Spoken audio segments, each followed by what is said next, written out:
Hello students and all the viewers, उम्मीद है कि आप सब खैरियत से होंगे। आज हम डिस्कस करने वाले हैं second mock test for the preparation of NTS. ठीक है स्टूडेंट्स, और उससे पहले जो मैंने मॉक टेस्ट अपलोड की थी जिसमें मैंने इंग्लिश और बायोलॉजी का सेक्शन डिस्कस किया था, जिसमें हमने 40 क्वेश्चन को डिस्कस किया था। तो अगर आपने वो वीडियोज़ नहीं देखे तो पहले जाके वीडियोज़ देख लें। ठीक है स्टूडेंट्स, और अगर आप बिना सब्सक्राइब किए देख रहे हैं तो do subscribe to my channel और सेलेक्ट द ऑल बटन ताकि मेरे अपकमिंग वीडियोज़ की नोटिफिकेशन आप तक पहुँच सके। ठीक है स्टूडेंट्स, तो स्टार्ट करते हैं आज के इस वीडियो लेक्चर को। आज हम डिस्कस करने वाले हैं फिज़िक्स के पास पेपर्स में जो क्वेश्चंस आ चुके हैं एनटीएस के।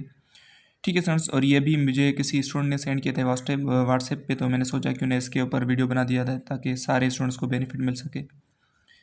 ठीक है स्टूडेंट्स, तो स्टार्ट करते हैं आज के इस वीडियो लेक्चर को। सबसे पहले आपका पहला क्वेश्चन है, वो है the average kinetic energy of the molecules of a body determines. ठीक है, अब देखें एवरेज काइनेटिक एनर्जी जो किसी बॉडी की होती है तो उसे हम क्या कहते हैं, उसे हम कहते हैं टेम्परेचर। टोटल काइनेटिक एनर्जी को हम क्या कहते हैं, हीट या हीट एनर्जी कहते हैं। ठीक है स्टूडेंट्स, तो यहाँ पे आपका करेक्ट जो आंसर होगा 41 का वो होगा टेम्परेचर। ठीक है स्टूडेंट्स, उसके बाद 42 क्वेश्चन है ऐसा यूनिट ऑफ हीट। तो ये तो इजी क्वेश्चन है, हीट का ऐसा यूनिट क्या है, जूल, कैलोरी, सेंटीग्रेड, फ़ारेनहाइट। तो ऐसा यूनिट हीट का है जूल। ठीक है स्टूडेंट्स, 43 क्वेश्चन है in Celsius scale 1 degree Celsius in magnitude equals to. तो 1 डिग्री सेल्सियस फ़ारेनहाइट में कितना बराबर होता है, तो आपका जहाँ पे करेक्ट आंसर जो होना चाहिए, क्योंकि 1 डिग्री सेल्सियस बराबर होता है 33.8 फ़ारेनहाइट के। ठीक है फ्रेंड्स, और यहाँ पे आपका 32, 16, 1.8 फ़ारेनहाइट है, तो आपका I think none of this correct answer होगा क्योंकि 33 फ़ारेनहाइट होता है। ठीक है फ्रेंड्स, तो आपका करेक्ट आंसर होगा 33.8 Fahrenheit. So your correct answer is none of this. 44 question है P1V1 is equal to P2V2 represents which process.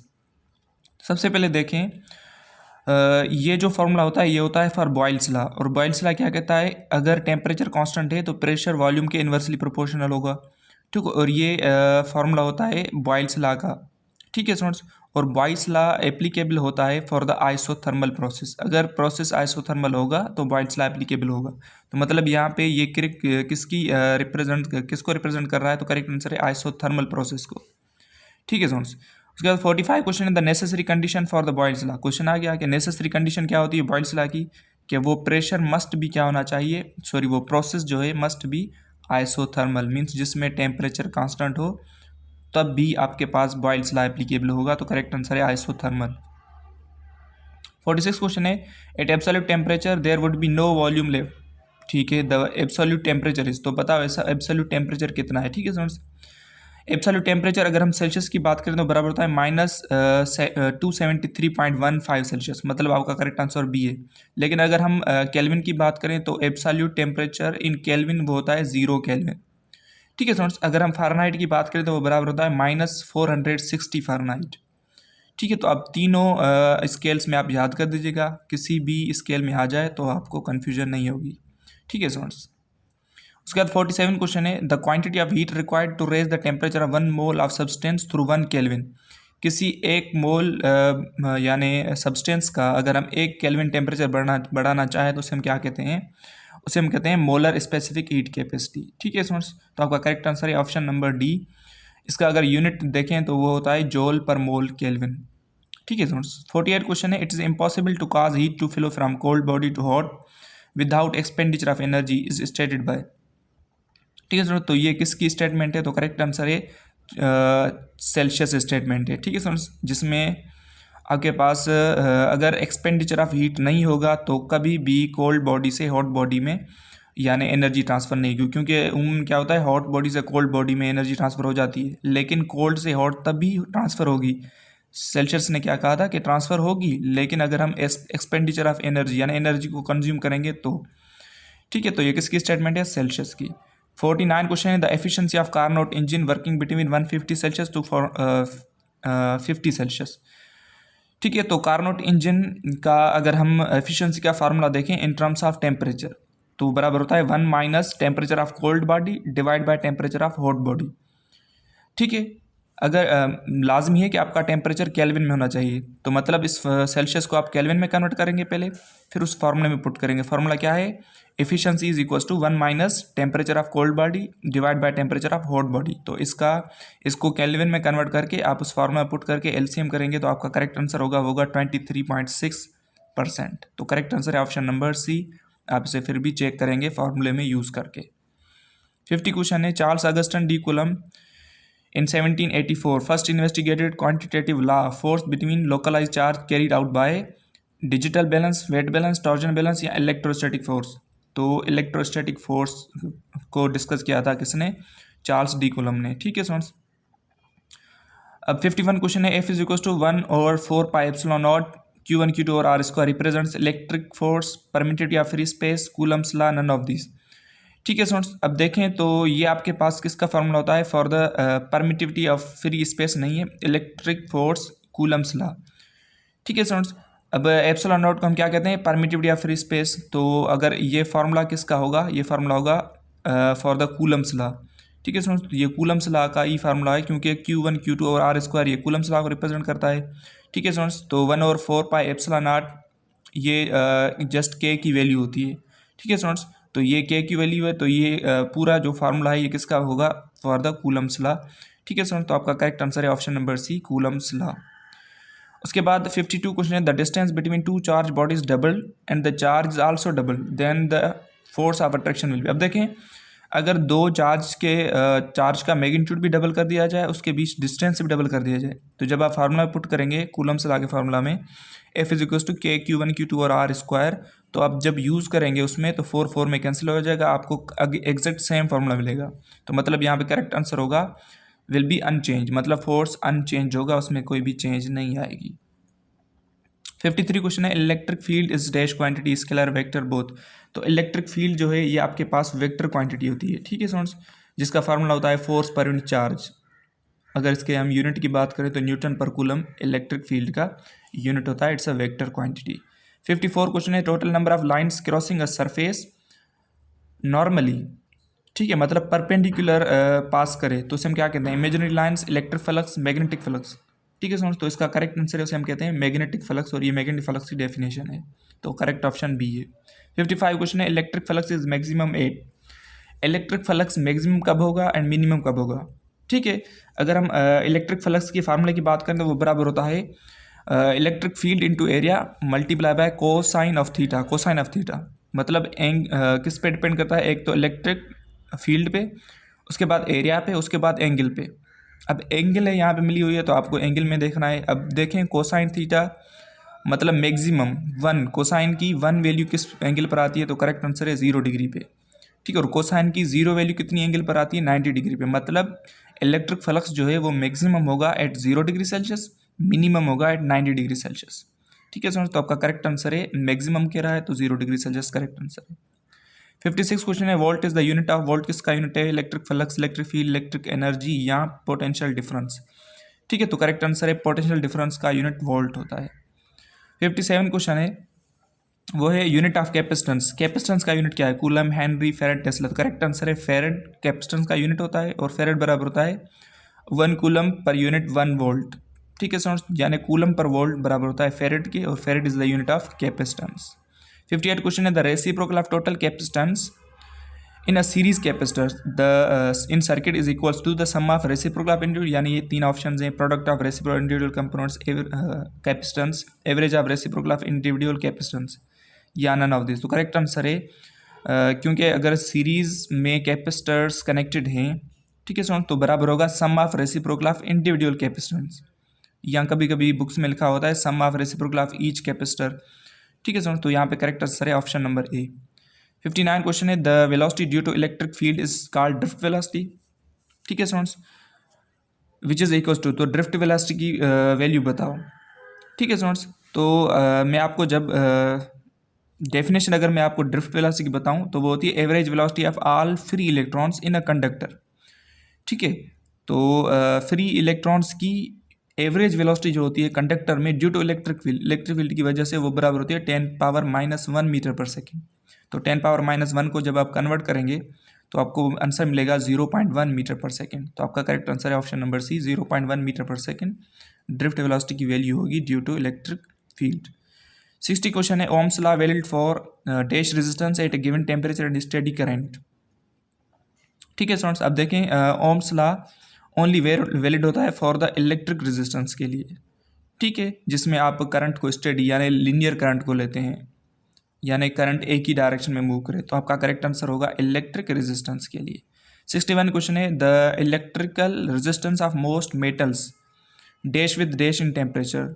तो इलेक्ट्रिक रेजिस्टेंस जो है ये इंक्रीज होती है due to increase in temperature, क्योंकि जब आप किसी भी मेटल का टेम्परेचर इंक्रीज करेंगे तो पार्टिकल्स के बीच में मोशन बढ़ेगा, तो मोशन की वजह से रेजिस्टेंस क्या होगी, बढ़ेगी और चार्ज मूव नहीं कर पाएगा। तो इसकी वजह से यानी टेम्परेचर को इंक्रीज करने की वजह से रेजिस्टेंस क्या होगी, एग्जैक्टली इंक्रीज होगी। ठीक है, मतलब जब भी किसी मेटल का आप यानी टेम्परेचर इंक्रीज करेंगे तो उनके पार्टिकल्स के बीच में मोशन बढ़ेगा, तो मोशन की वजह से उस मेटल में करंट फ्लो नहीं कर पाएगा। ठीक है, तो रेजिस्टेंस मतलब बढ़ जाएगी। तो करेक्ट आंसर है increase due to increase in temperature. तो increase B option correct answer है। 62 क्वेश्चन आपके पास वो है 1 और R इज इक्वल टू 1 और R1 प्लस, ये किसका formula, this is combination of, कौन सी कॉम्बिनेशन है, पैरेलल सीरीज या बहुत, करेक्ट आंसर है पैरेलल कॉम्बिनेशन। ठीक है सुनो, क्योंकि series combination end to end connection होती है सर्किट की, और सीरीज कॉम्बिनेशन में हमेशा याद कर दें करंट सेम होगा, वोल्टेज डिफरेंट होगा, एंड पैरेलल कॉम्बिनेशन में हमेशा क्या होगा, वोल्टेज सेम होगा, करंट डिफरेंस होगा। क्योंकि कभी इसका कोई भी न्यूमेरिकल्स दे देते हैं तो उसमें ये यानी जो कॉन्सेप्ट है ये यूज़ होता है न्यूमेरिकल्स में। उसके बाद 63 जो क्वेश्चन आपके पास वो है what is the term of potential difference between the two terminals of battery when not connected to any external circuit. ठीक है, तो ये तो एग्जैक्ट डेफिनेशन है इलेक्ट्रोमोटिव फोर्स की, यानी ईएमएफ की डेफिनेशन है ये सीधी। तो करेक्ट आंसर है ऑप्शन नंबर सी। 64 क्वेश्चन है, if the current passing through 100 ohm resistor in a series circuit is 0.1 ampere, what is the current flowing through the 400 ओम। अब देखें, अगर रजिस्टर सीरीज में कनेक्टेड हैं तो मैंने अभी आपको बताया कि सीरीज में जब भी कनेक्टेड होंगे तो करंट सेम होगा लेकिन वोल्टेज डिफरेंट होगा। अब देखें यहाँ पे पहले सर्किट में कितनी है रजिस्टर्स, 100 ओम रजिस्टर है। उसके बाद 400 ओम रजिस्टर में यानी करंट कितना फ्लो होगा, अगर सीरीज़ में करंट है तो सीरीज़ में कनेक्टेड होंगे तो हमेशा करंट क्या होगा, सेम होगा, मतलब 0.1 एम्पेयर ही होगा। तो डी ऑप्शन आपके पास करेक्ट आंसर है। तो मैंने आपको अब बताया था ना कि ये कॉन्सेप्ट यूज़ होता है पैरेलल कॉम्बिनेशन का एंड सीरीज कॉम्बिनेशन का, तो ये आप याद कर दीजिएगा। 65 क्वेश्चन है, magnetic field in a region in which a force is experience on a moving charge और a magnet, this force depends on. तो अगर हम मैग्नेटिक फोर्स की बात करें तो मैग्नेटिक फोर्स का फॉर्मूला होता है F is equal to Q V B, यानी charge into velocity into magnetic field into cosine into sine of theta. ठीक है, तो चार्ज यानी फोर्स जो है, मैग्नेटिक फील्ड का जो फोर्स है यानी मैग्नेटिक फोर्स जो है वो चार्ज पे भी डिपेंड करता है, वेलोसिटी ऑफ पार्टिकल यानी वेलोसिटी पे डिपेंड करता है, मैग्नेटिक फील्ड पे भी यानी उनकी जो इंडक्शन है इंटेंसिटी है मैग्नेटिक फील्ड की उस पर ऊपर भी डिपेंड करता है, एंड एंगल पर भी डिपेंड करता है, यानी चार्ज और मैग्नेटिक फील्ड के बीच में एंगल क्या है। ठीक है, मतलब मटेरियल ऑफ द ऑब्जेक्ट पर डिपेंड नहीं करता। तो आपके पास जो करेक्ट आंसर है वो मटेरियल ऑफ द ऑब्जेक्ट के अलावा इन तीनों ऑप्शंस पे डिपेंड करता है। तो आपके पास डी ऑप्शन करेक्ट है। 66 क्वेश्चन है, when using the right hand rule the magnetic flux what does the thumb represent. तो राइट हैंड रूल के लिए थंब रिप्रेजेंट करता है डायरेक्शन ऑफ इंड्यूस्ड करंट। ठीक है समझ, तो ए ऑप्शन आपके पास करेक्ट आंसर है। उसके बाद weber is the unit of, weber किसका यूनिट है, तो weber is the unit of magnetic flux, B option आपके पास करेक्ट आंसर है। 68 क्वेश्चन है, when a magnet is move toward coil following Lenz law what happens to the induce current in the coil. ठीक है समझ, तो 68 question को अगर हम देखें, ठीक है समझ, तो ये लेंज लॉ में क्या होता है, ये जो इंड्यूस्ड करंट होता है यानी मैग्नेटिक फील्ड जब कॉइल की तरफ बढ़ेगी मूव करेगी यानी मैग्नेट, तो क्या होगा, जो इंड्यूस्ड करंट है वो अपनी अलग से एक फील्ड बना देगा अपोजिट डायरेक्शन में। तो यहाँ पे अगर हम देखें तो it flows opposite to the movement, यानी उस मूवमेंट मैग्नेट की मूवमेंट के अलावा अपोजिट डायरेक्शन मूव करेगा और अपनी ही फील्ड जनरेट करेगा। ये लेंज लॉ का कहना था। तो आपका correct answer it flows opposite to the movement. ठीक है स्टूडेंट्स, उसके बाद 69 क्वेश्चन है, N S is greater than N P. तो एन एस किसको रिप्रेजेंट करता है, turns in secondary coil, N P किसको रिप्रेजेंट करता है, टर्न्स इन प्राइमरी कॉइल। तो अगर सेकेंडरी कॉइल के टर्न्स प्राइमरी कॉइल से बढ़ जाएंगे तो ये स्टेप अप ट्रांसफर होगा, स्टेप डाउन होगा, ऑटो ट्रांसफॉर्म होगा या आइसोलेशन ट्रांसफर। तो करेक्ट आंसर है स्टेप अप ट्रांसफॉर्म होगा। ठीक है स्टूडेंट्स, तो ए ऑप्शन आपके पास करेक्ट आंसर है। 70 क्वेश्चन है, galvanometer is a instrument use to measure. तो गैल्वानोमीटर को हम किसके लिए यूज़ करते हैं, for measuring the small current and ammeter is used for measuring the large current. तो करेक्ट आंसर है गैल्वानोमीटर किसके लिए यूज़ होता है? For the small current. ठीक है ना। उसके बाद 71 question, the excretory product of fresh water habitat. ठीक है सर, तो ये आपके पास केमिस्ट्री के क्वेश्चन है। तो इंशाल्लाह मैं केमिस्ट्री का एक और वीडियो लेक्चर अपलोड करूँगा, और अगर टाइम मिला तो मैं आज ही अपलोड कर दूँगा, अगर नहीं तो कल इंशाल्लाह मैं अपलोड कर दूँगा। उसके बाद आपकी टेस्ट होगी, तो मेरी दुआएं आपके साथ हैं, इंशाल्लाह आप अपना स्कोर हासिल कर पाएंगे, अपना डिज़ायर्ड गोल। तो अपनी मेहनत करें। ठीक है स्टूडेंट्स, क्योंकि मैं जस्ट आपको यानी नॉलेज शेयर कर रहा हूँ, बाकी आपका काम होता है आप उसे गेन करें। ठीक है, आप इसके हैंड राइटिंग नोट्स बनाएं, इससे लिखें, इसकी प्रैक्टिस करें, जो मैंने आपको फार्मूलाज बताए हैं, जो मैं यानी अपनी वर्डिंग में जो कहता हूँ वो लिखते जाएं आप। ठीक है स्टूडेंट, क्योंकि काफ़ी सारी ऐसी बातें होती हैं जो मैं आपको एक्स्ट्रा बता देता हूँ, क्योंकि काफ़ी सारे जो टीचर्स होते हैं ऐसे नहीं बताते, जस्ट यानी क्वेश्चन को देख के आपको आंसर बता देते हैं। ठीक है, तो ये वे मुझे अच्छा नहीं लगता। तो इसकी वजह से मैं कहता हूँ कि क्वेश्चन के अलावा उस टॉपिक की स्टूडेंट को यानी नॉलेज होनी चाहिए कि ये क्वेश्चन किससे रिलेटेड हो रहा है, इसका फार्मूला क्या होगा, इसका यूनिट क्या होगा, मतलब कंप्लीट नॉलेज होनी चाहिए। तो इसकी वजह से मेरा वीडियोस जो होते हैं कुछ लेंदी भी हो जाते हैं, तो कोई बात नहीं, नॉलेज के लिए होते हैं। ठीक है स्टूडेंट्स, तो अगर वीडियो अच्छी लगे तो वीडियो को लाइक करना मत भूलें। ठीक है स्टूडेंट्स, तो अगर टाइम मिला तो इंशाल्लाह आज ही, वरना कल मैं वीडियो अपलोड कर दूंगा केमिस्ट्री के सेक्शन का, और ये बहुत ही इंपॉर्टेंट वीडियोज़ हैं। एनी हाउ आप इन्हें याद कर दीजिएगा। मिलते हैं नेक्स्ट वीडियो में। Thank you.